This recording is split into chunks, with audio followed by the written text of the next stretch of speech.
Hello friends, इस video में आप सभी का स्वागत है। आज हम पढ़ने वाले हैं क्लास 10th के लिए साइंस, जिसमें हम कर रहे थे विद्युत चैप्टर, यानी कि अध्याय है 12। इसके पिछले वीडियो में हमने करवाया था प्रतिरोधों का संयोजन, जिसमें हम 500 क्रम में संयोजन करवा दिया है, 500 और श्रेणी क्रम दोनों में करवाया है। आज हमको देखना है कि विद्युत धारा का तापी प्रभाव, विद्युत धारा का जो तापी प्रभाव है उसका क्या मतलब है। ठीक है, बात करेंगे विद्युत धारा का तापी प्रभाव।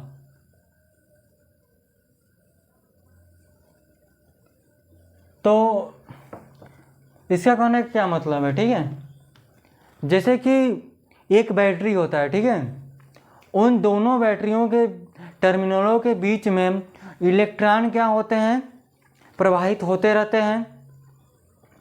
ठीक है, यानी कि क्या होता है, विद्युत धारा प्रवाहित होता रहता है। जैसे कि अगर हम बात करते हैं विद्युत परिपथ है, ठीक है, उसमें विद्युत धारा प्रवाहित हो रही है, तो रेगुलर प्रवाहित हो रही है। उस विद्युत धारा को प्रवाहित करने के लिए कुछ ऊर्जा चाहिए, तो वह ऊर्जा विद्युत धारा प्रवाहित करेगा, और जो ऊर्जा बचेगा विद्युत धारा प्रवाहित होगी, फिर उसके बाद ऊर्जा तो उत्पन्न होगी ना कॉन्टिन्यूअस, तो वह ऊर्जा किसमें परिवर्तन होगा।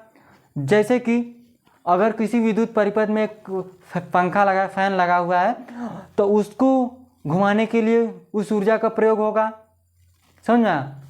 उस और जो ऊर्जा बचेगी उसका प्रयोग जो भी हम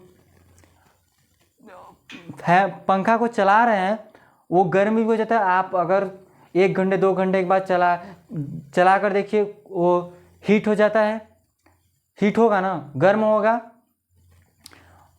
वह क्या होगा, गर्म होगा। किसके कारण हुआ, तो कंटिन्यूअस विद्युत धारा प्रवाहित हो रही है, उससे उसको प्रवाहित करने के लिए हमको ऊर्जा चाहिए। उस ऊर्जा के कारण क्या हो रहा है, ताप बढ़ रहा है। ताप क्या हो रहा है, बढ़ रहा है। मतलब किसी भी, जैसे कि आपका,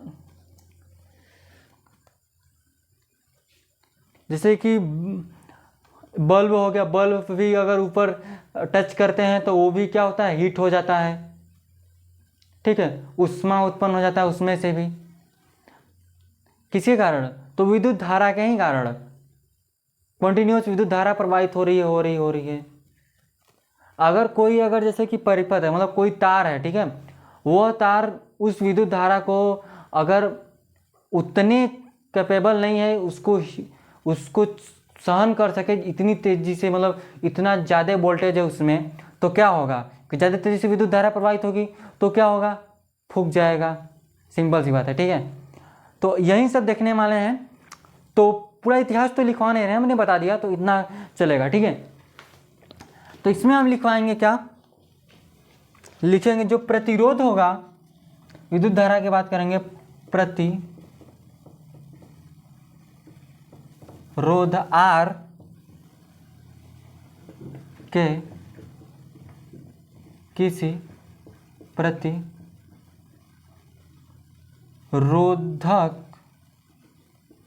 प्रतिरोधक पर विचार कीजिए, जिससे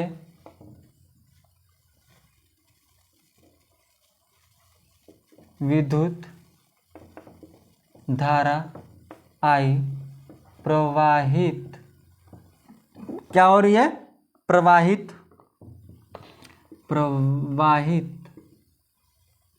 हो रही है। ठीक है, मान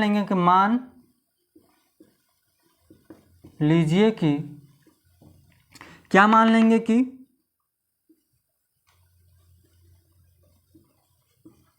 इनके सिरों के बीच विभवांतर भी है। हम क्या मान लेंगे कि इनके सिरों के बीच में विभवांतर क्या है, भी है। और क्या मानेंगे, मान लीजिए, क्या आप मानेंगे? इसमें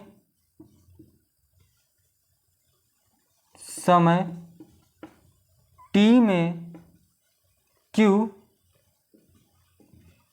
आवेश, समय t में q आवेश प्रवाहित हो रही है, आवेश प्रवाहित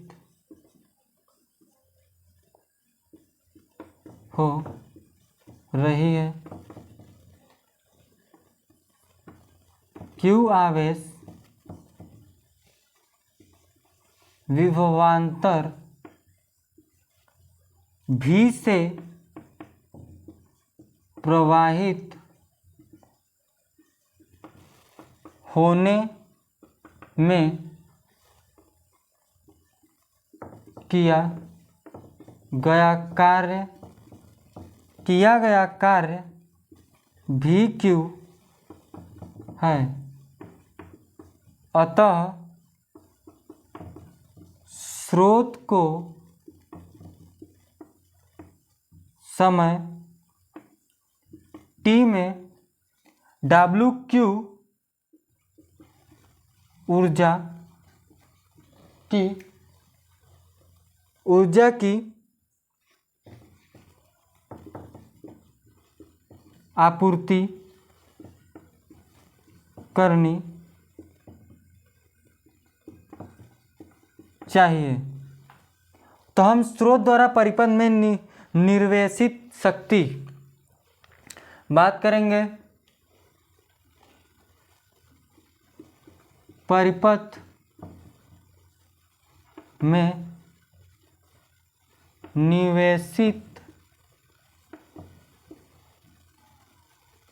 शक्ति यानी कि पावर P बराबर होगा VQ/T बराबर VI, क्या होगा?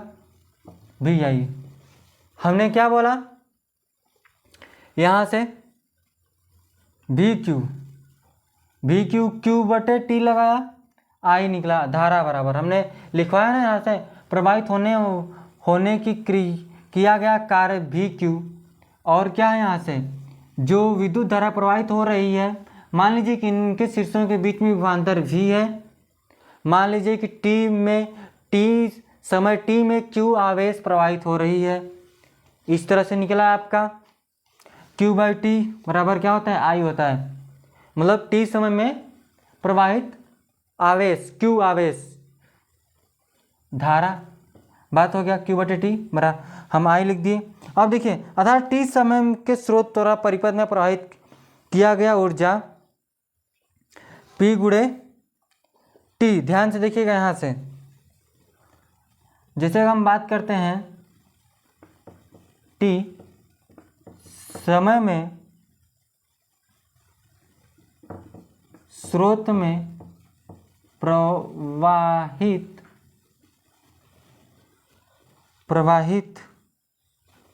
ऊर्जा t समय में स्रोत द्वारा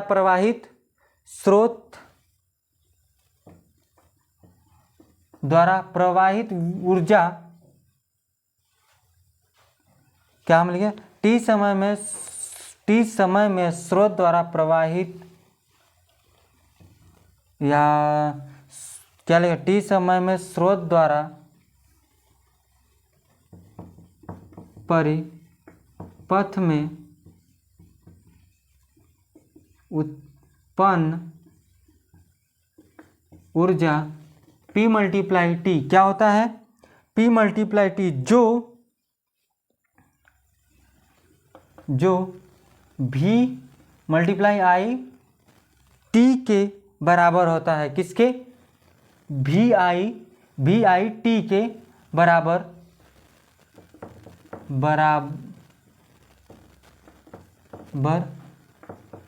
होता है। ठीक है।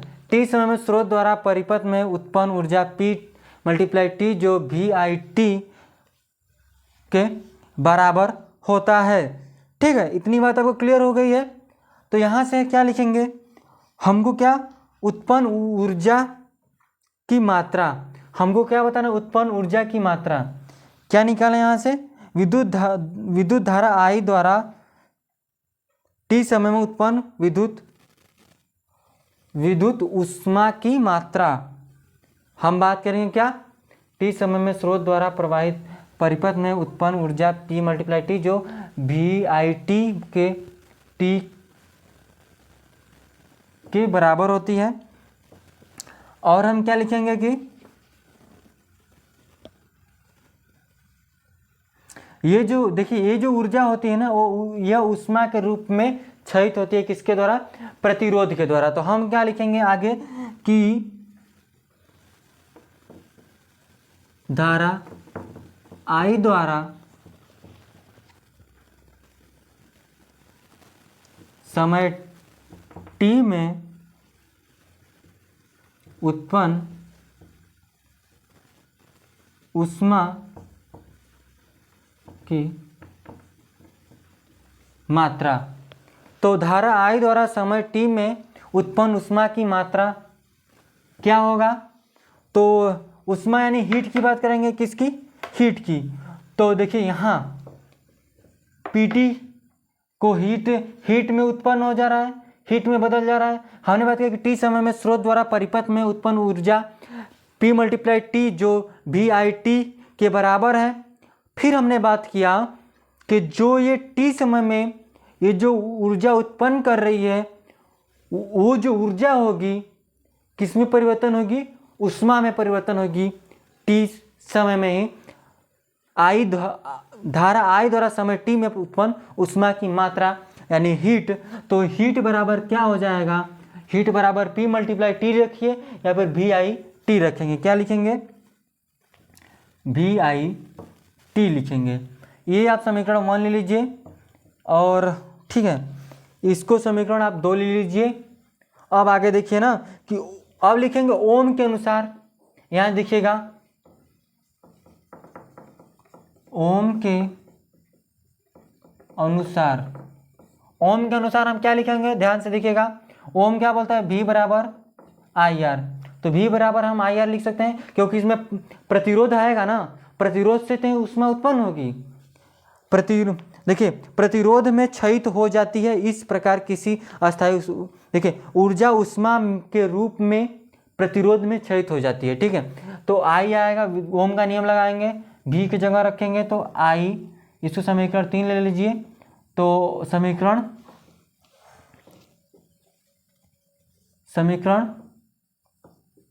2 और 3 से, तो H बराबर IRT।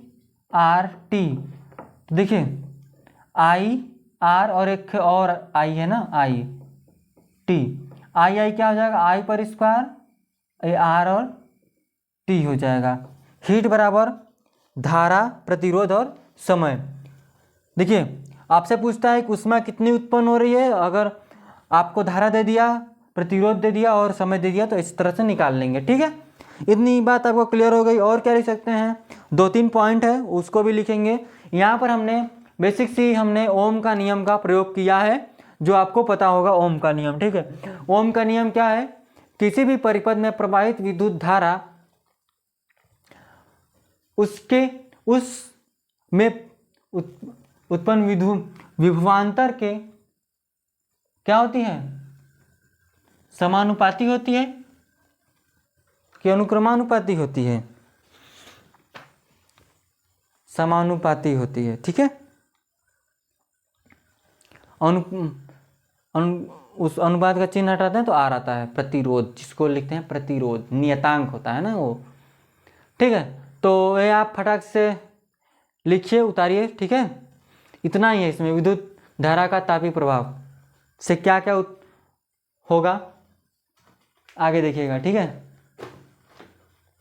क्वेश्चन भी है, क्वेश्चन करेंगे, 2-3 टॉपिक है उसको लिखवाते हैं। ठीक है, तो ये वाला थ्योरी इरेज करते हैं, इतना आप लिख चुके होंगे तो।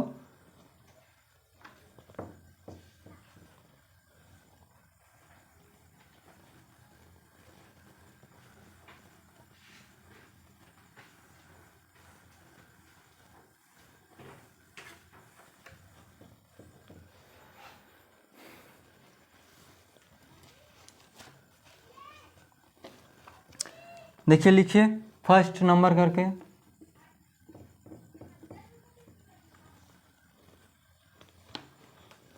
जो भी आपको, जैसे कि ये हम बनाते हैं, ठीक है, एक चित्र,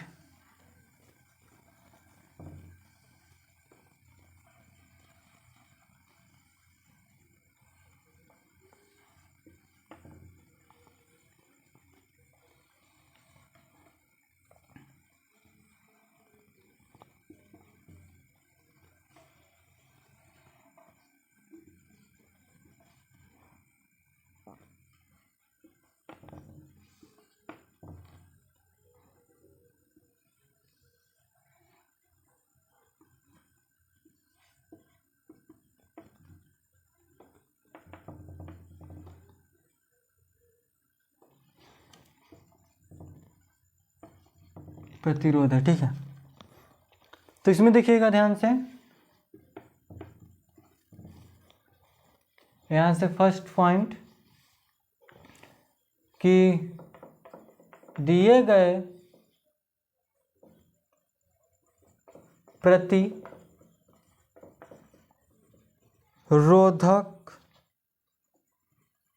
में प्रवाहित धारा, प्रवाहित धारा,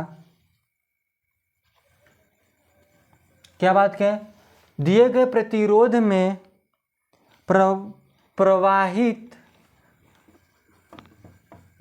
होने वाली धारा, फिर विद्युत धारा की बात करें ना,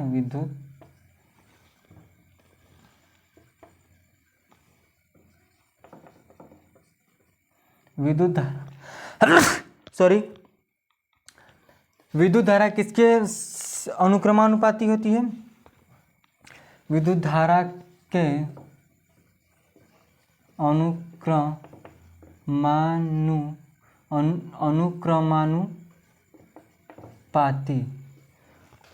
अनुक्रमानुपाती तथा, आप दूसरा पॉइंट लिखिएगा,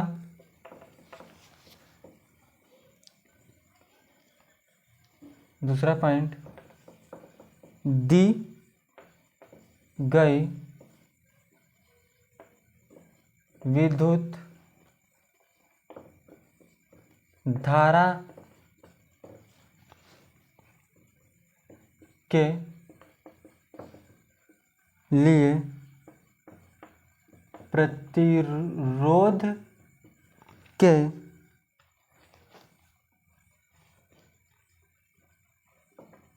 अनुक्रमानुपाती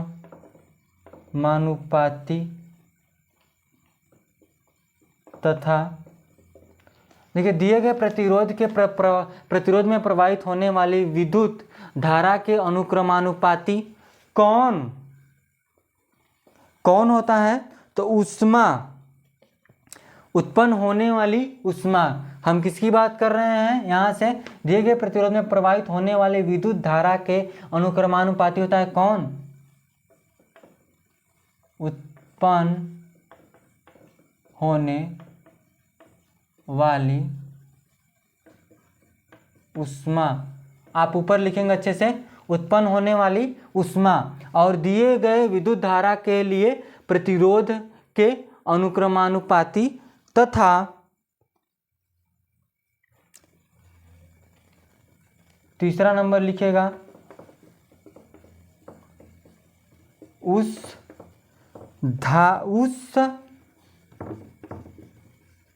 समय के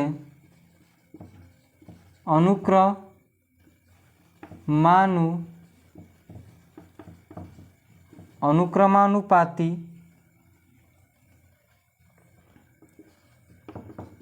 होता है, जिसके लिए प्रतिरोध से विद्युत धारा प्रवाहित होती है,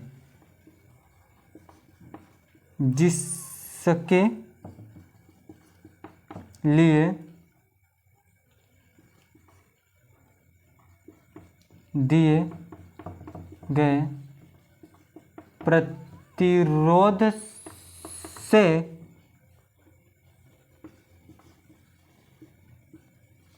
विद्युत धारा प्रवाहित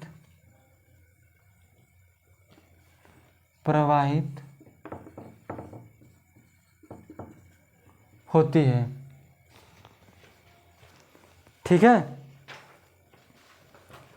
प्रतिरोध से विद्युत धारा प्रवाहित होती है उस समय के क्रमानुपाती जिसके लिए दिए गए प्रतिरोध से विद्युत धारा प्रवाहित होती है। ये सारी बातें हम किए उत्पन्न होने वाली ऊष्मा के, किस लिए? उत्पन्न होने वाली ऊष्मा के लिए। ठीक है, तो ओम के नियम के अनुसार हम देखेंगे V आई बराबर क्या होता है, आई भी आई होता है।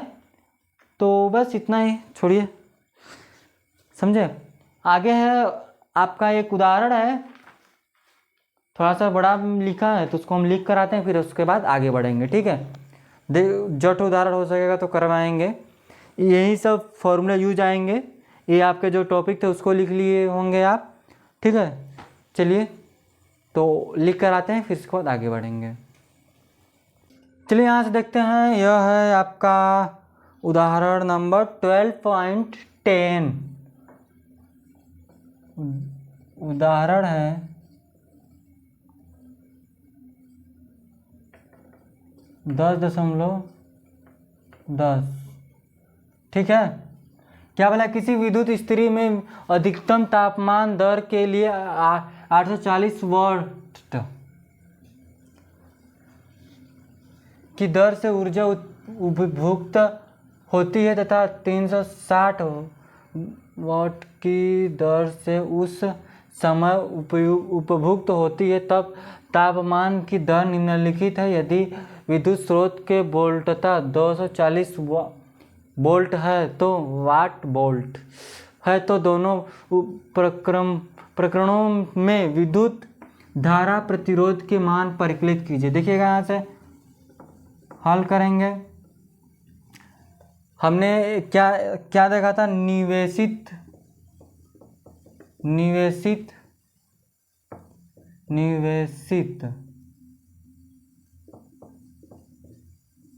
शक्ति क्या थी? P बराबर वी आई। जाकर देखिएगा, पीछे वीडियो करके देखिए, P बराबर वी आई है। ठीक है, तो इस प्रकार क्या है, क्या लिखेंगे और क्या लिख सकते हैं? इस प्रकार विद्युत धारा I बराबर क्या होता है? P बटे भी। क्या होता है? P बटे भी। ठीक है, क्या लिखेंगे? जब तापमान की दर अधिकतम है, तब जब तापमान की दर अधिकतम होगा तब क्या करेंगे? तो I बराबर 840 बटे 220 वोल्ट। इससे यह कैंसिल होगा, काट पीट कर देखेंगे ना, तो आ जाएगा लगभग में 3.82 एम्पियर। और दूसरे को देखेंगे, विद्युत स्थिति में प्रतिरोध की बात करेंगे तो प्रतिरोध क्या होता है? R बराबर V बटे आई। तो 220 बटे आई क्या है? 3.82। आप जब इसको काटते हैं, इसको काटेंगे तो 57.6860 ओम आ जाएगा। ठीक है, 60 ओम आ जाएगा जब हम प्रतिरोध की बात करते हैं। सेम उसी तरह से हम 360 के लिए रखेंगे तो लिखेंगे, बी नंबर समझिए, ए नंबर था, जब तापमान की दर निम्नतम है तब क्या करेंगे? I बराबर क्या हो जाएगा? V बटे P बटे V। तो ये हो जाएगा 360 बटे इतना, 0 काटेंगे, 1.64 एम्पियर आएगा।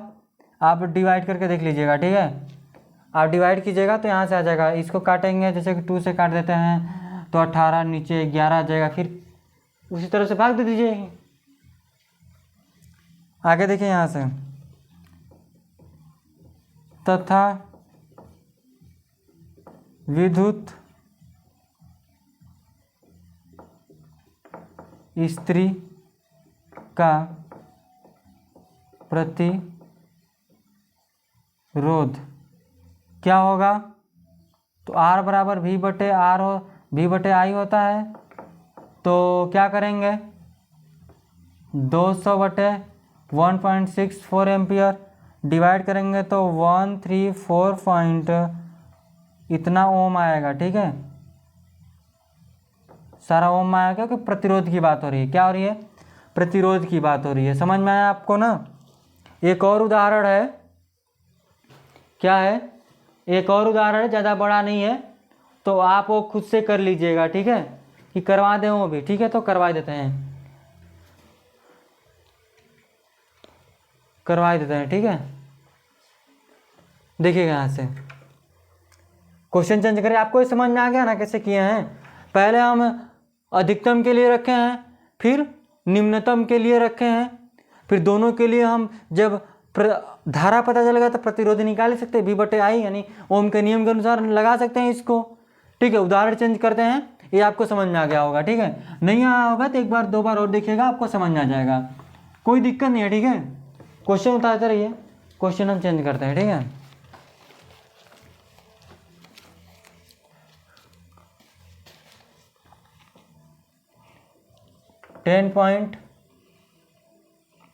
वो 10 नहीं था ना, 12 था, ध्यान दीजिएगा, 12 था। ठीक है, 12.10 था, 0 तो लिखेंगे किसी 4 ओम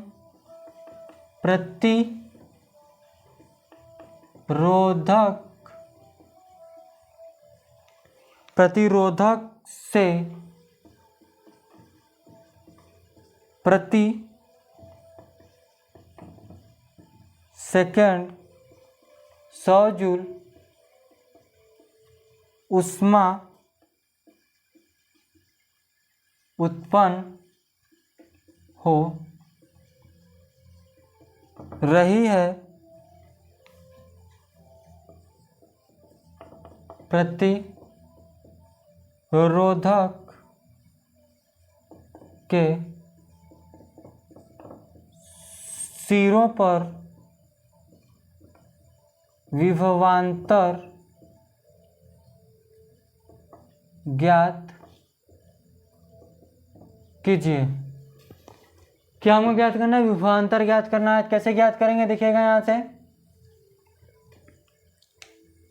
इसको इरेज कर लें। क्या बोला है? किसी 4 ओम प्रतिरोधक से प्रति सेकंड इतने जूल ऊष्मा उत्पन्न हो रही है, तो प्रतिरोध के सिरों पर विभवांतर हमने लिखवाया था क्या? देखिएगा यहां से आपको क्या दिया, R दिया है, प्रतिरोध कितना 4 ओम, उसमें यानी हीट दिया है कितना 100 जूल, समय यानी T दिया है 1 सेकेंड। हाँ देखिए इतना चीज दिया है, और हमको निकालना क्या है?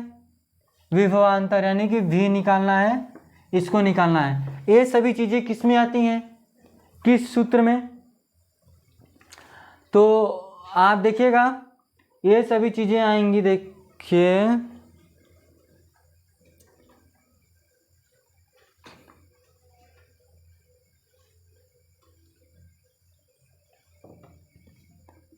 H बराबर VIT, हमको क्या निकालना है? V निकालना है ना।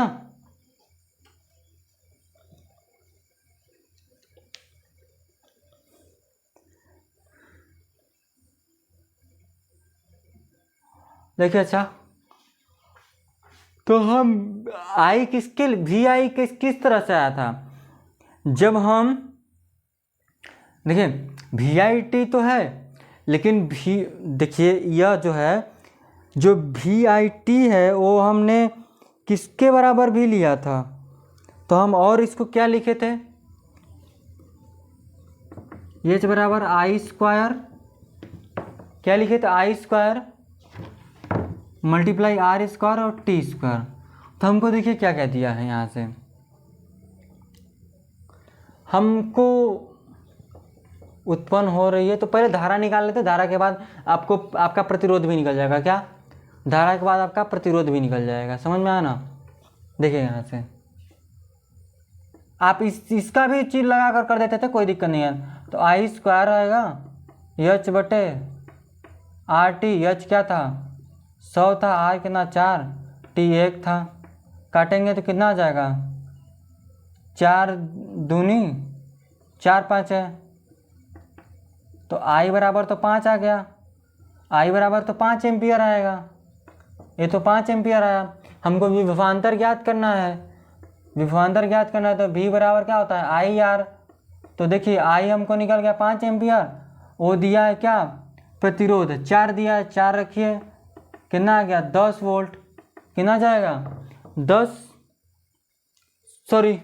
10 नहीं आएगा 20 आएगा, 4 5 20 होता है ना, 20 आ जाएगा इस तरह से। तो लास्ट हो गया।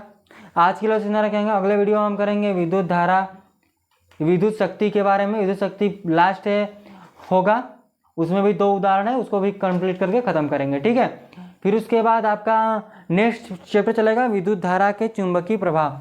इसका एक और लेक्चर बनेगा, फिर उसके बाद ये चैप्टर खत्म हो जाएगा। ज़्यादा है नहीं, जितना हमने पढ़ा है उतना बहुत ज़्यादा नहीं, मतलब जितना आपके सिलेबस के अनुसार तो है ही, एकदम कंप्लीट करवा दिए हैं ये चैप्टर को। अगले मतलब वीडियो में कराएंगे, अभी नहीं, ठीक है। तो आज के लिए बस इतना रखेंगे। अगर आपको मैथ पढ़ना है तो जाए चैनल पे, चैनल को सब्सक्राइब कीजिए और वहाँ से पढ़ना शुरू कीजिए, ठीक है। तो आपका मैथ का भी वीडियो पढ़ा हुआ है, जो चल रहा है 8वां चैप्टर, क्या त्रिकोणमिति का अनुपात, त्रिकोणमिति का परिचय जिसको बोलेंगे, ठीक है। तो आज के लिए बस इतना रखेंगे, धन्यवाद।